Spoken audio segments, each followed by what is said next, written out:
Well, today we're going to explore the jungle with my man G. We made a little stop here, and G says that we can do some trading with these people. This guy here is a local craftsman that makes fish spears and animal spears and stuff like that. So I wanted to get one, you know, so we're coming up here to check it out. Hope everything's cool. Everybody kind of gives you the eye, but Tuck, his wife's over here. She's got a little organic green garden growing here in some old boats, it looks like. He's scratching his back on a tree, so there's some old clay pots. Oh, stepping in some dog crap. Just kind of a pretty neat experience, man. You just help yourself. So it's like an arrow. It's got the barbs on it. He said it's made to put in like an arrow. Yes. This is a homemade spear here. More for like fish. Arrow.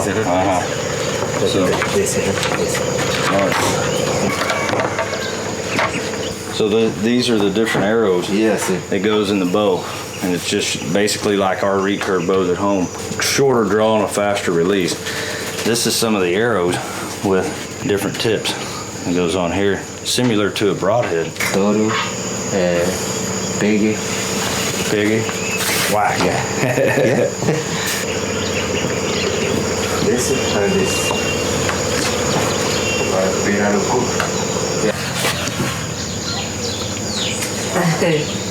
Coffee? Yes. Very good coffee. Yeah, look this. So they take this and cook it. So this is fresh coffee beans prior to cooking and roasting. The actual coffee plant is right there. My wife would like that.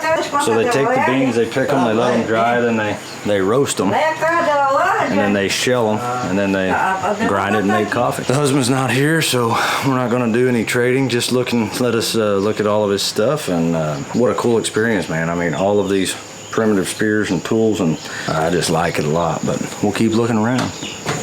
Yeah, it's nice.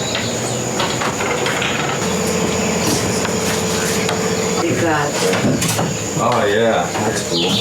Dude, check out this hand carved paddle. They make coffee.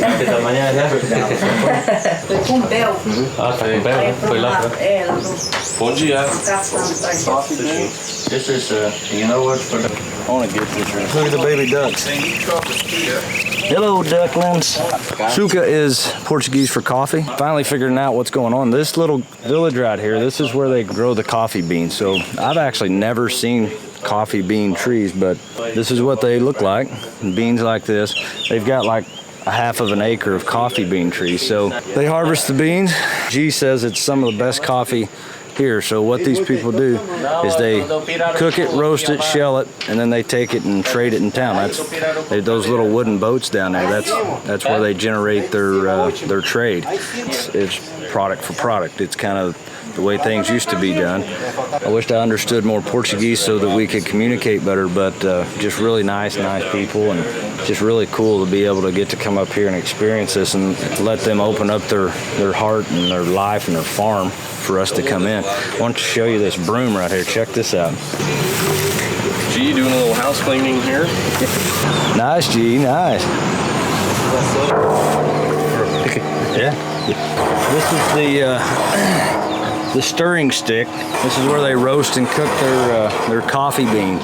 Basically, it's the same thing as what we use for corn flour. So they have to dig these trees, cut the roots. They have to soak them in a bath and get all of the acids out of them. And then they cook them in these big pots of boiling water for 2 hours. And they put them in this pot and cook them down. And then over here, they've got this shredder, kind of like a giant cheese grater, that they'll shred it down. So we've been eating this stuff for lunch every day. I didn't know where it came from, but now I do. Here's a sheller that they run these big roots through that actually takes the skin off of the roots. So just like, I love primitive antiques, so this is just like really, really cool to me. But It's just normal day, everyday life for them.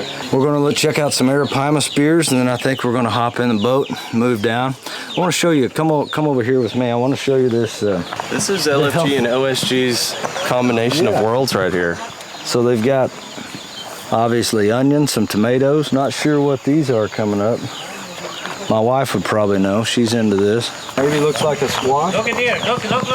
He's coming. Hey, looks like Daddy's home. He's got something killed on his hand. I think that's a shotgun. Yep, that's a shotgun. Yep, he's got a shotgun in his And hand. a dead goose. And he's wondering why we're at his house. So Bom dia. Oh, he's happy. That's good. He's happy. Went duck hunting this morning. I think that's a cormorant. I think he's eating a buzzard. They had turtle for breakfast, buzzard for lunch.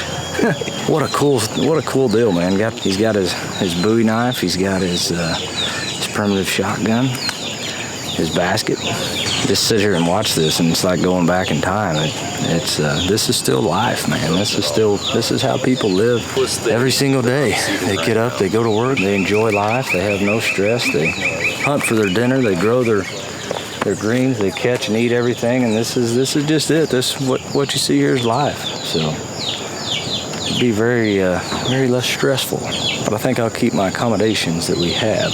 Check out. I want to show you this Arapaima. Is this for Arapaima? This is a spear they make. Piaraku. So the string is so once you stick it, then you hand line it.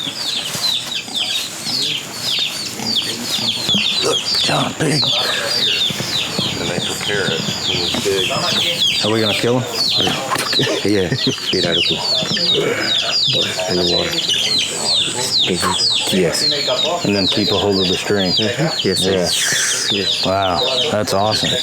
So you just throw it like a spear. So basically, guys, what he explained to me, I think, is you take and throw this at the Piaraku. It works basically like our fishing arrows. This piece will stick in the fish and stay. The wooden piece floats, and then you have a float here attached to the string. So basically, you can track your fish. It's like we was catching sharks in those bonitas last week. So, man, what a cool experience. So the tip comes loose like so, stays inside the fish.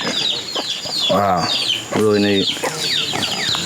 Pretty cool. How heavy it is. Yeah, That's why you need to float. yeah. I guess you just learn to become accurate. Can you throw them, G? Very cool. Thanks, G. This is very important here to see for the Indians. Paintings come. This is called. It looks like lychee outside, but inside is totally different. I'll take one of the seeds. That's where the color for the paintings for the Indians come from. Oh, it actually smells pretty good. There we go. Does that look good? Very lot of paint. So that's all they use it for is just for painting. Yeah. But they have mainly red and black. No? How long does it last? About 2 weeks.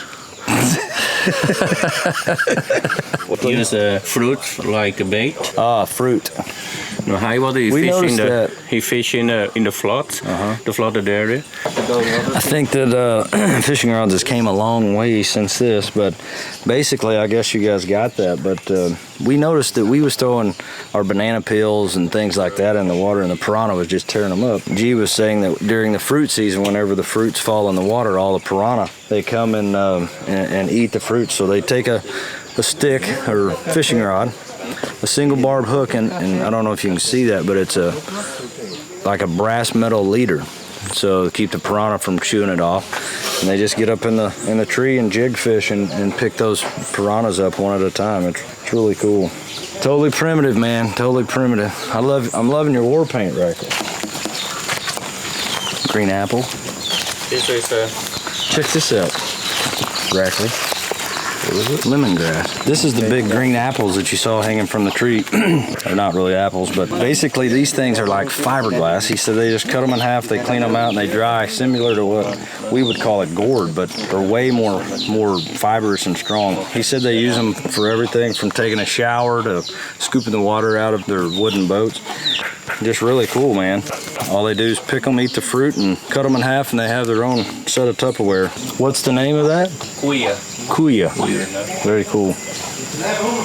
Kuya bowl. They're gonna give us one to take with us, so maybe we'll have this experience on the boat later.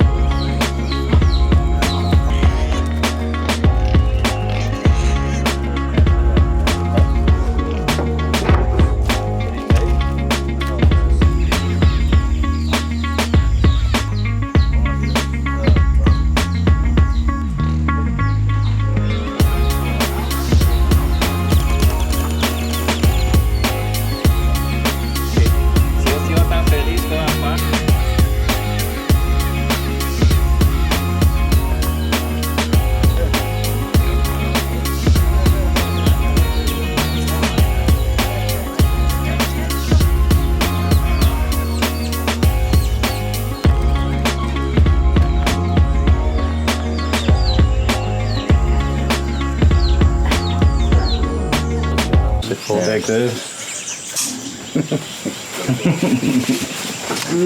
He likes that. You like? Det var britt. Yes? Agree? Ja, britt är fett. Awesome. Got myself a spear. There you go. It's cool. Good trade. Nice transaction. The old way. Knife for a spear. Knife for a spear. Well, I think we're gonna hit the boat. Can we get a photo and Yes, up here? in front of the house. Yeah, let's do it Tira down uma here. foto aqui. Everybody. Everybody. Yeah. She doesn't want to be in the photo.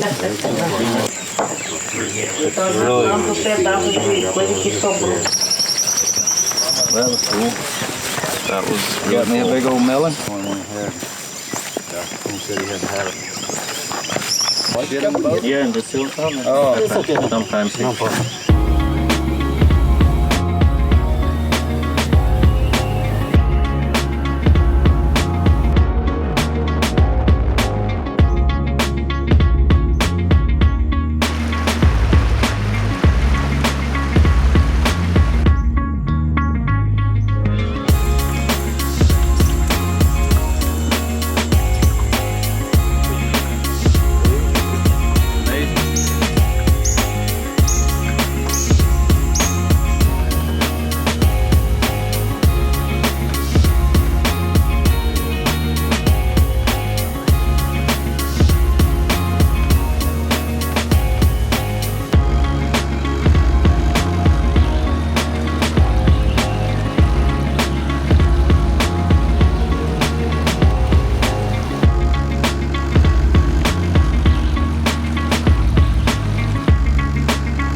Like this? No.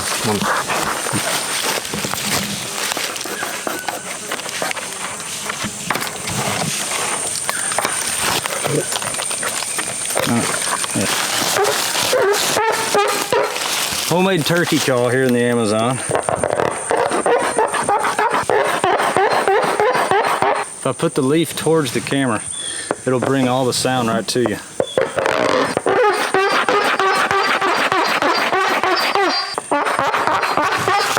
This leaf is a lot like strings on a piano.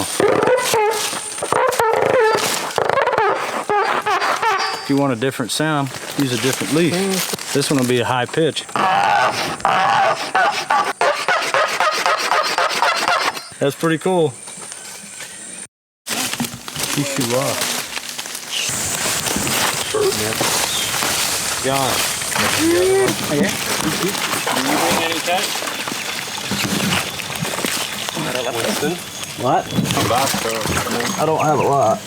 Yeah, otherwise, Harold has.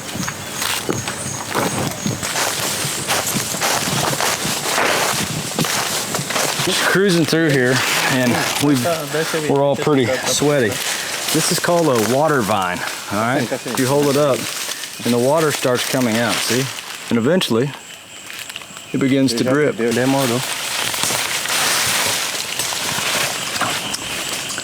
Peculiar taste, but what's really weird is it's almost cold. The water's almost cold. It's really, really porous. So when you're out here in the jungle, that's why you need a machete and know what you're drinking, because a lot of this stuff can kill you, some can heal you. This is pretty sweet right here. See this? This is one of those. Did you get that? Look at this. Very porous. It's not very good. Deer, because I had to flew out once in my life out of the forest when one of the branches fell on my head. I have an opening from here to here. I don't want to be airy back out of here. Wine.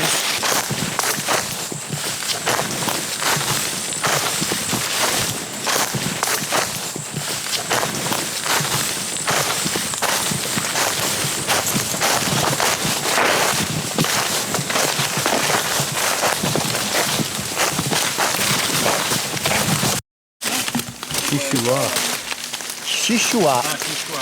Aí eu. Isso aqui. O 51. That was Harold? Yeah, the last one only. Harold!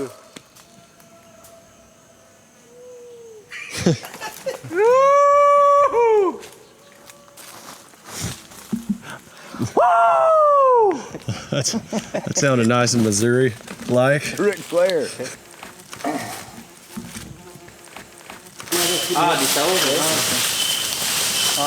Oh, wow.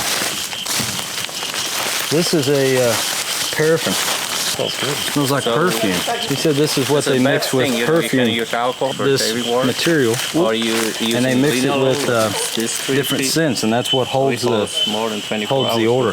He said that Chanel No. 5, the fragrance, got in trouble because they were harvesting so many of these trees out of the Amazon to hold the fragrance, and that's how they had their edge for their perfumes to last longer. Anyway, sorry Chanel, they're out of luck on that. Feather in his hat.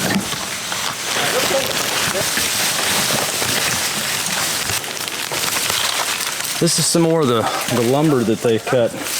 He said the lumber that they use come from these trees that's got an oil and a fragrance in them. That literally this lumber can lay here for 200 years and the termites or nothing, it'll still have the same intensity that it had the day that they cut it. It doesn't dry out, it stays the exact same dent. So actually this is the lumber that Gil, the guy that built the boat, the Otter that we're on, he built this in Barsalos, which is north of here, about 25-30 hours by boat, and he had a crew build his boat out of the jungle just like this. They would cut the boards, carry them down, and then build the boats. So resourceful and so really cool to me that these people know and can manage everything with just primitive tools, kind of basically like we did in the settling days. So really amazing and a lot of fun to kind of step back in the jungle time.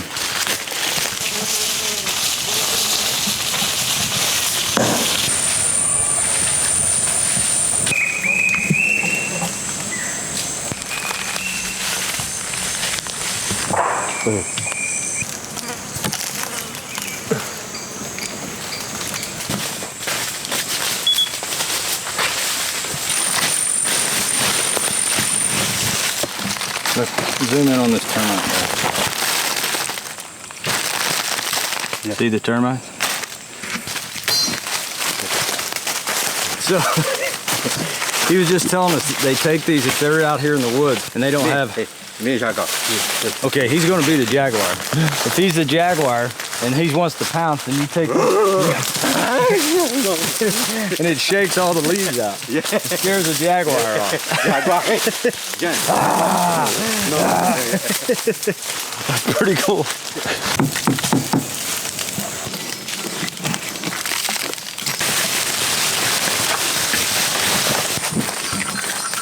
What an amazing, amazing adventure that was, man. We just got back down to the bottom, down to the river basin. As you can see, we're all hot and sweaty. The humidity in here is just phenomenal, but it was definitely worth it. We're gonna go back on our little boat and head to our home away from home, the River Otter, and have us a little lunchy, a little nappy, and go catch some peacocks tonight.